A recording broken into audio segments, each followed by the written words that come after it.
Good morning everybody, my name is Crystal and welcome to my YouTube channel. I'm here in my flat in Rochester, Kent, and we have a little bit of sun out today. Over the past few days it's been a bit cooler and a bit damp and dreary, but today it looks like there's a bit of sun out there. So guys, I got woken up at 7:20 by the newspaper guy. So my newspaper has been delivered, the Mail on Sunday. So I got woken up at 7:20, which is fine. There's nothing wrong with that. It's been 5 o'clock in the past, and 7:20 is not bad at all. So really pleased with that.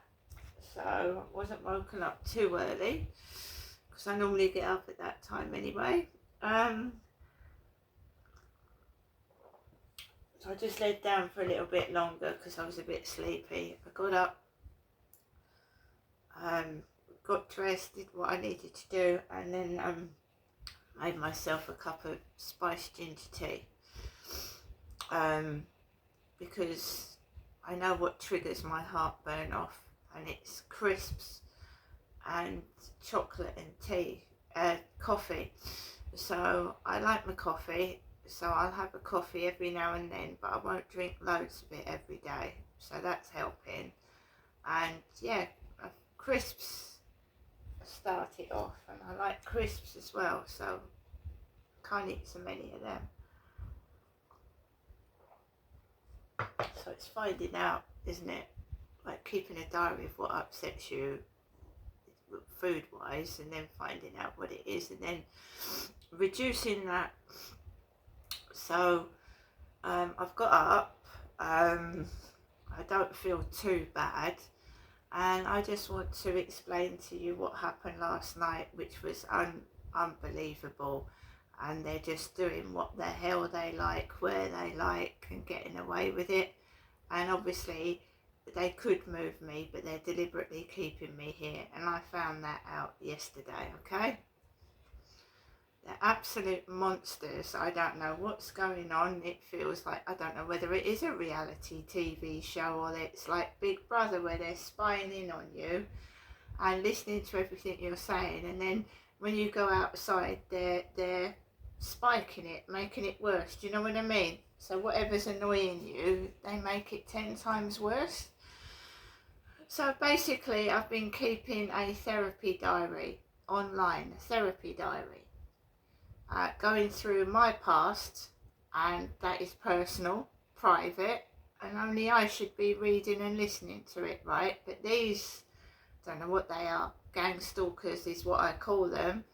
I'd call them something else, but there you go. So these gang stalkers are eavesdropping on what I'm saying in my therapy diary, which is it's hilarious, but it's also annoying and spiteful, wicked and evil. So yesterday we started off the day with a lovely picture of Prince Andrew, who is a naughty prince. He's naughty, he's done bad stuff basically, right? And he seems to have got away with it, right? And Virginia Giuffre committed suicide because of probably all the stress of what she was going through, and she was a victim of sexual abuse. And she committed suicide, and that is not funny, right? And the families of victims are seeing his face on the newspaper smiling his head off, which I found disturbing and sick yesterday morning. I didn't rise to the bait. I just, got on with the rest of my day. I take screenshots of the newspaper, which I have done since, oh my goodness, 2014 and 15. I've got the front page of the Sun newspaper from 10 years ago. So I screenshot the newspapers. It's usually got the royals in it, Charles and Camilla, or Meghan and Harry. So I've been screenshotting newspapers for years. It's all on my Facebook. So it was last night, yeah, the last walk of the day with Max, and they hadn't been too bad upstairs. He's got his kids upstairs and he has them every 2 weeks. In 2020 and 21, it was nearly every day, this crap, but it's like every 2 weeks now. And basically, noise kicks them off. They're autistic children, so horns blaring, loud whistles, noises sets them off upstairs. And it's not nice for them, and it's not nice for me, because when they get set off upstairs, they make a racket across the ceiling, and it makes me jump out the skin, right? So in my opinion, yes, those kids are being used upstairs, as well as myself, for entertainment value. Using kids like screaming and shouting because the noise has set them off, right? It's like when you use a Down syndrome actor or an actress, but you're not telling them what you're using them for, and you're making them look funny when they are human beings. I don't agree with that either. It's like when you're using disabled people and Down syndrome people as actors and actresses, but you haven't told them properly what they're doing, and they're actually being made fun of. I disagree with that.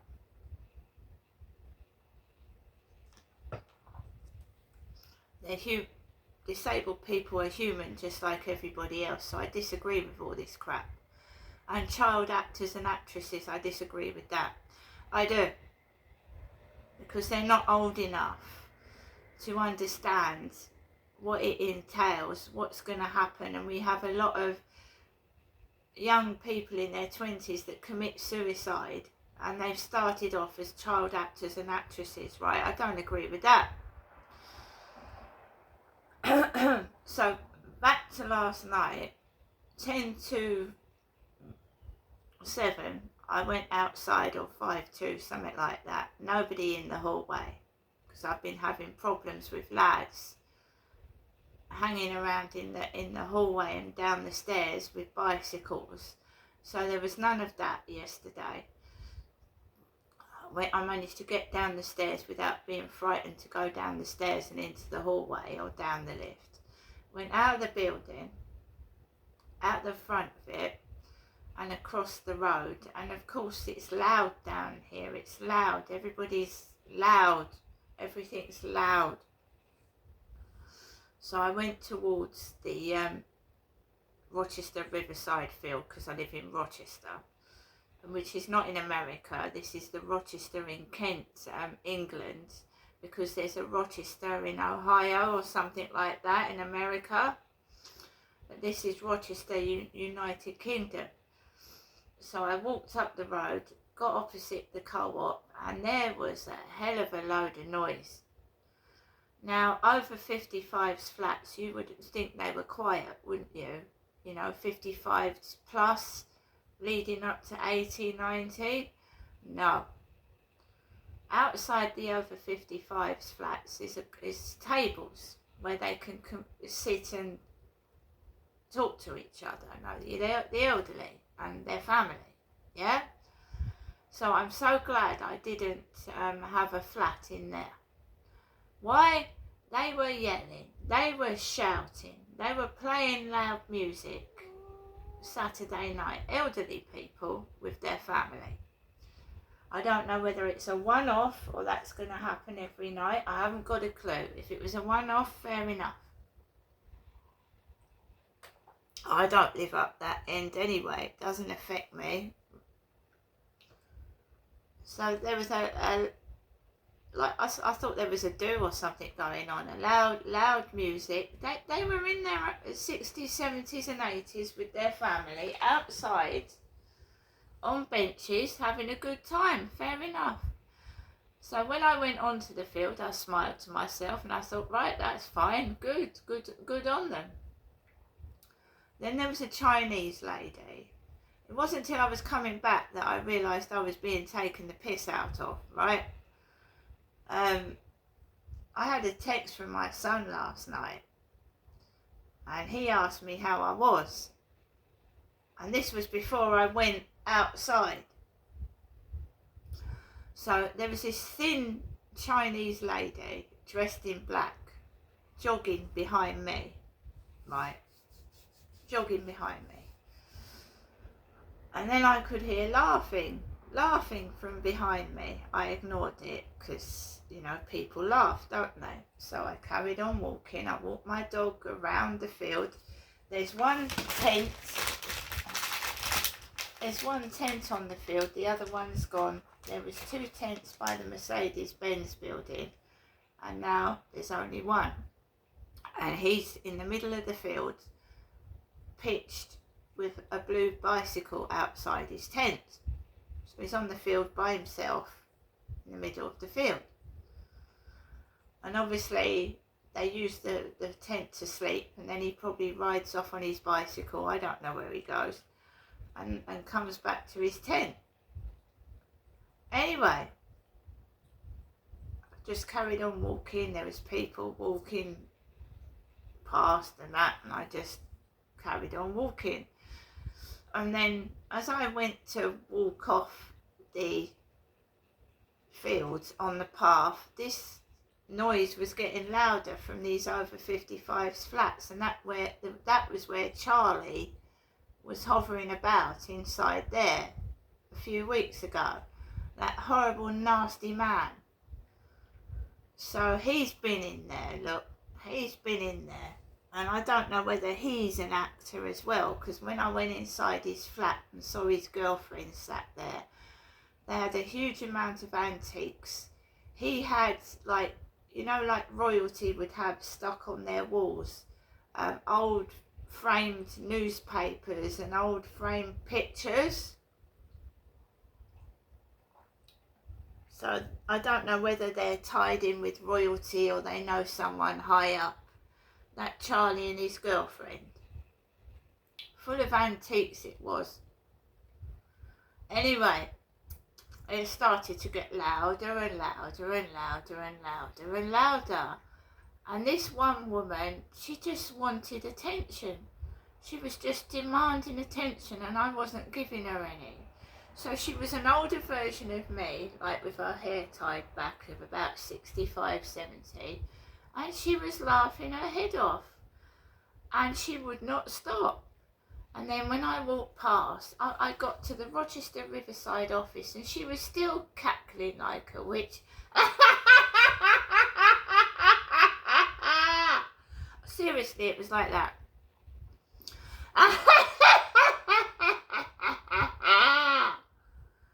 She was doing that at the top of her voice, and I wasn't reacting to it. I just turned round and turned my back on her. Do you know what I mean? She was an older version of me, and she was giving it. And then there was this song blaring out. I shot the sheriff, but I didn't shoot the deputy. I just was ignoring it. I didn't pay her any attention at all. I didn't turn round. And then there was this white BMW parked outside the Rochester Riverside office, yeah? And this male and female got into that car. Now, my son had a white BMW, my son did. Now, someone is trying to provoke me and upset me, and obviously, that's my son.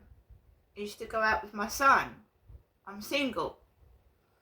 Right, so why would someone try and provoke me about my son? Why? I'm not upset. I'm a single woman. I was looking for a male between 40 and 60. Why would I be upset? What would upset me about my son trying to get somewhere with his life? Why would that bother me? So they keep doing that. They keep replicating my son's white BMW and getting into cars, young people, and driving off, young couples, and then laughing as they get in the car. Really? Well, that's a bit silly,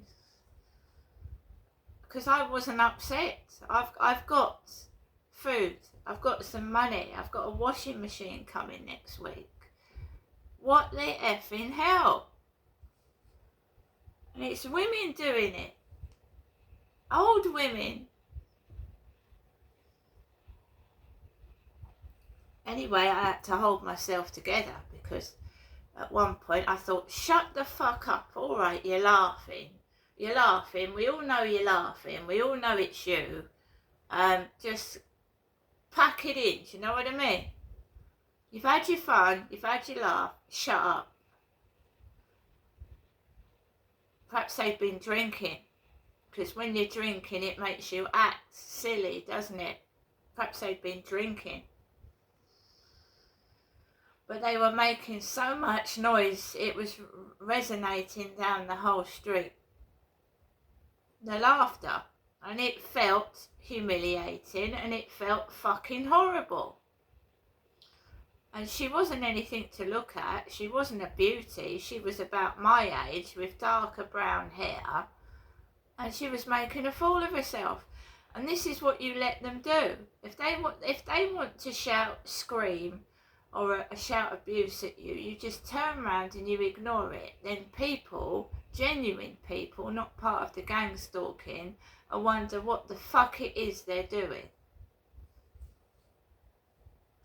That's why I ignored it. And she was so trying to get a reaction out of me, it was unbelievable.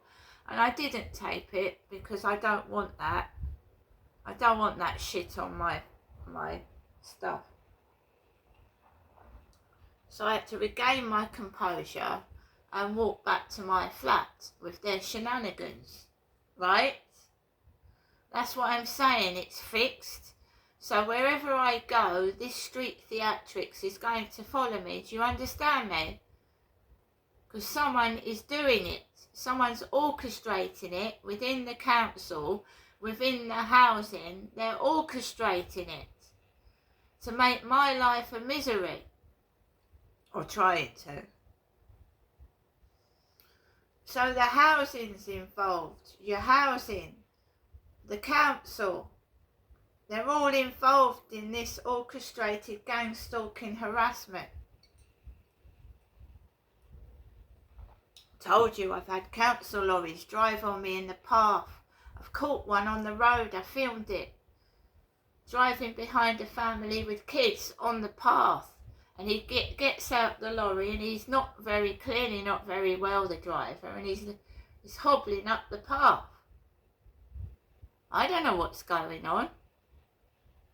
I have to deal with it everyday basis. So I've got tons of footage of them breaking the law. Loads of it. But then you go to the police, I'm sorry, we've closed the case. There's nothing we can do. So there's something definitely wrong going on. So a washing machine is a start, but I want to be left alone. When I move, I don't want this bullshit following me about. I went up to London. There was a Montgomery Burns lookalike out of The Simpsons. The lookalikes, the funny comedy lookalikes, the royal lookalikes, the Prince William lookalikes, the Prince Andrew lookalikes, the lookalikes, like puppets off a spitting image. I'll show you that as well. David and I went down to Rochester High Street and we saw a double of somebody. And I said it, didn't I? There was a double of a EastEnders actor down Rochester High Street.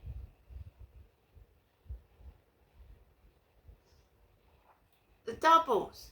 Someone's doing this deliberately. And obviously making money out of it, and they're so bothered that someone's going to find out the truth, they're threatening to run me over. But then if I'm their main money source, which I think I am, if they're making money out of me and entertainment out of me, whether it's pornography, dirty photos or comedy, they ain't going to want to get rid of me, are they? Because I'm making their money for them. Alexa, good morning.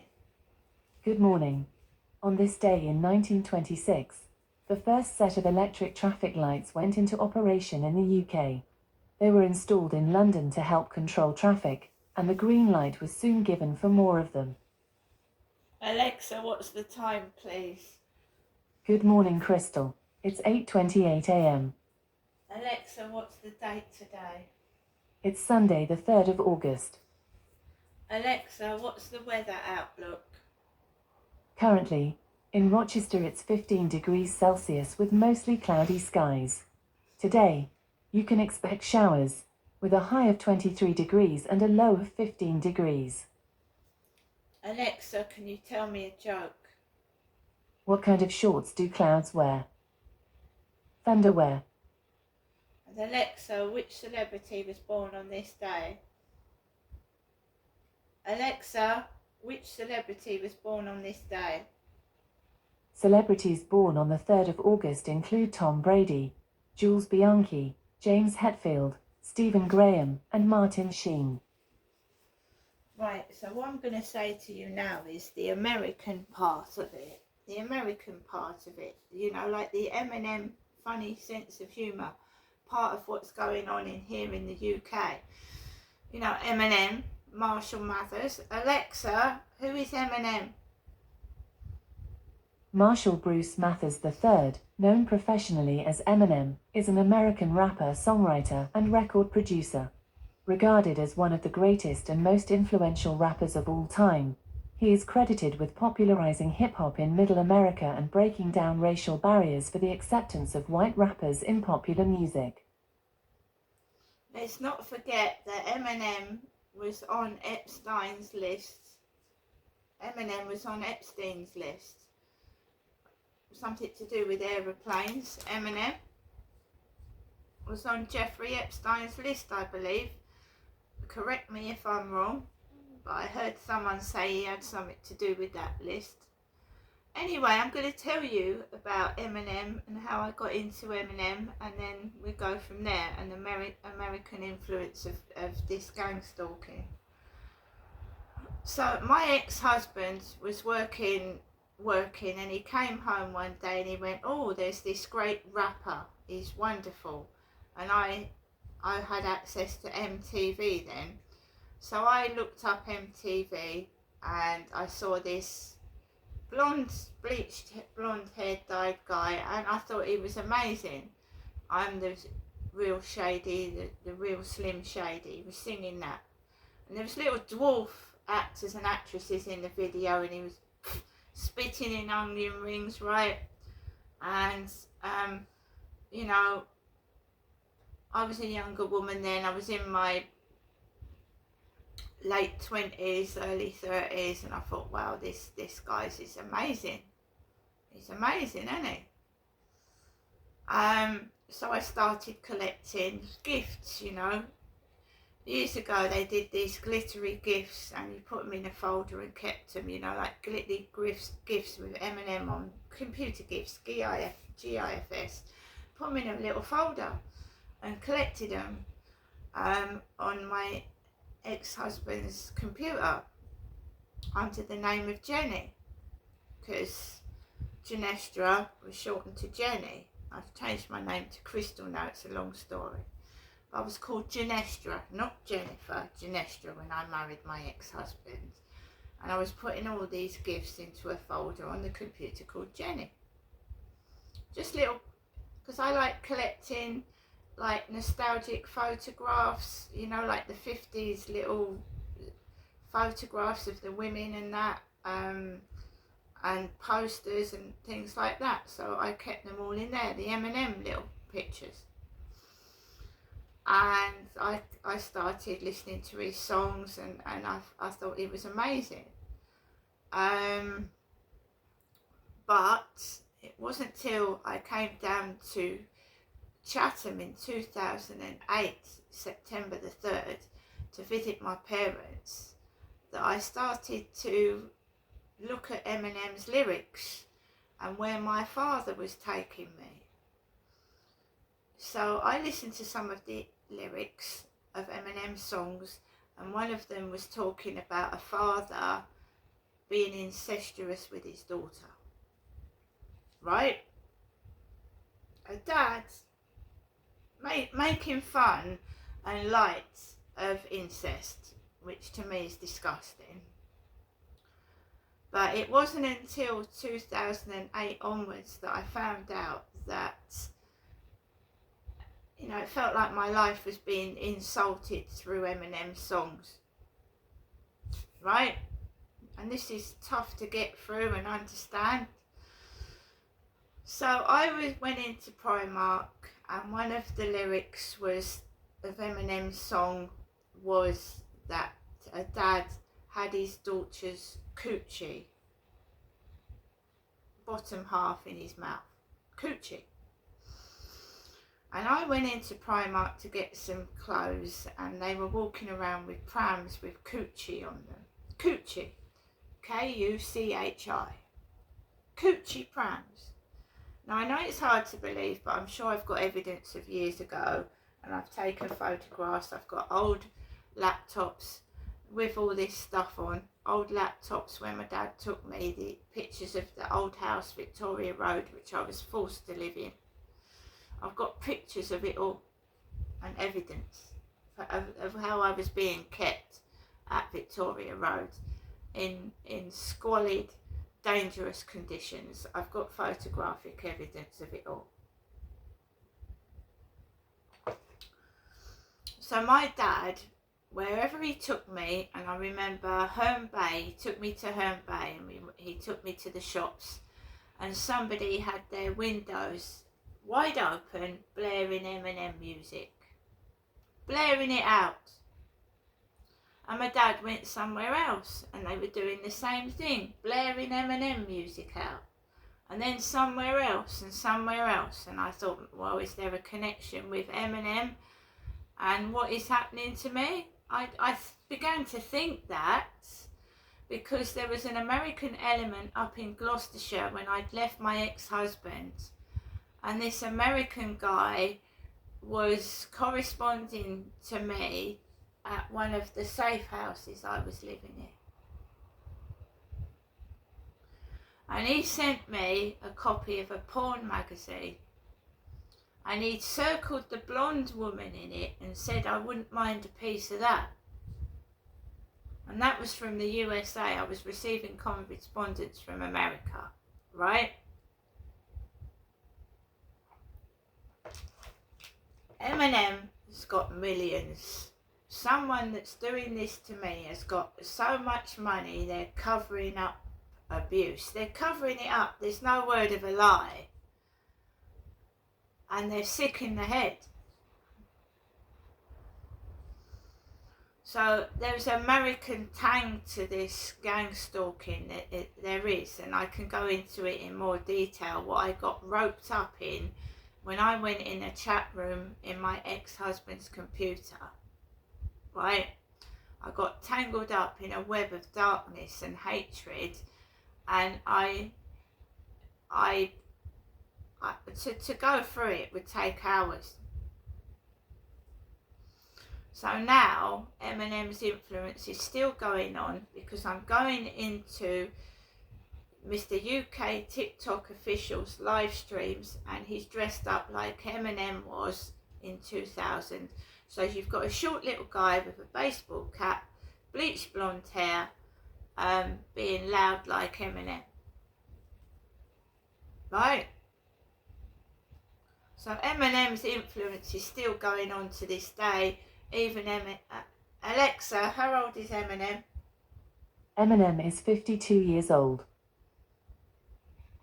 Eminem's 52 now. And I'm in my 50s as well. So it's someone my age or older that's fucking up my life, right? Fucking it up every single day with their silly jokes, taunts, and you know, right up to you'll never get out of your flat, you haven't got terminal cancer. What a thing to say to someone that's not only vulnerable but afraid of everything.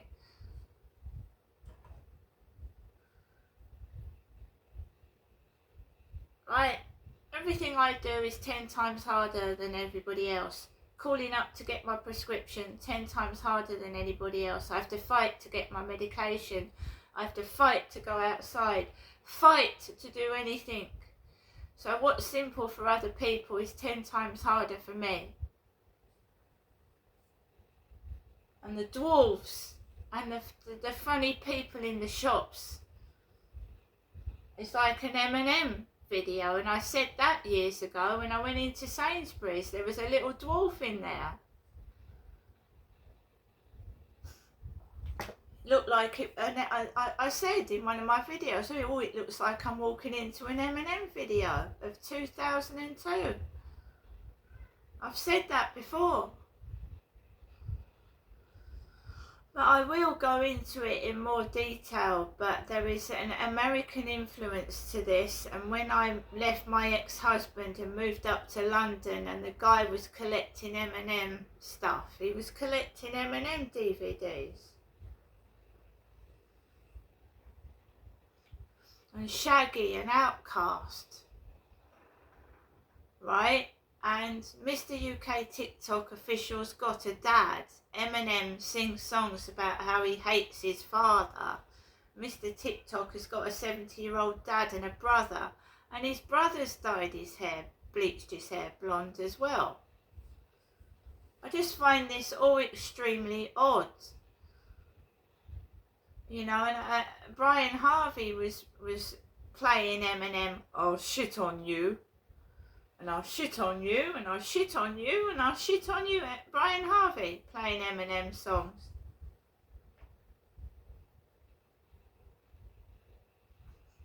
But you read some of Eminem's lyrics from years ago, not so much now, but he was sick with the lyrics he was printing out. Women being raped and tied up. It was horrific, but everybody was laughing at it. He was making money out of people's torture, the lyrics, especially women being raped and carried off. He was going to do this and that and this.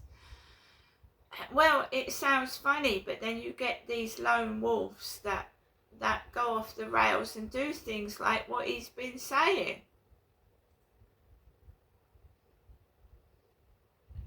So yeah, making fun of my abuse with my father is not funny.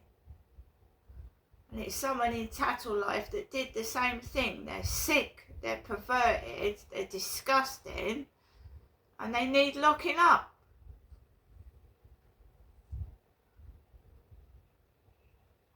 Okay, sing a song, but that's going too far, singing about people being raped and incest. That's just going too far.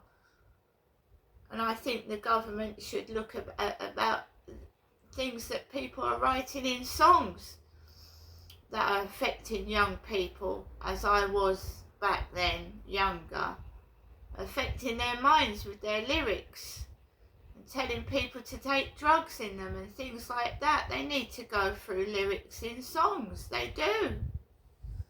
I firmly believe that. There's a lot of young people, like I was when I was young, influenced by music and entertainers. You know, and if I wasn't strong, that could have made me, you know, feel very, very upset to the point where I felt so ashamed of going outside. You know what I mean? I don't know what's going on. It's not funny. It's not funny writing lyrics saying girls need to have a good banging and stuff like that. It's not good at all.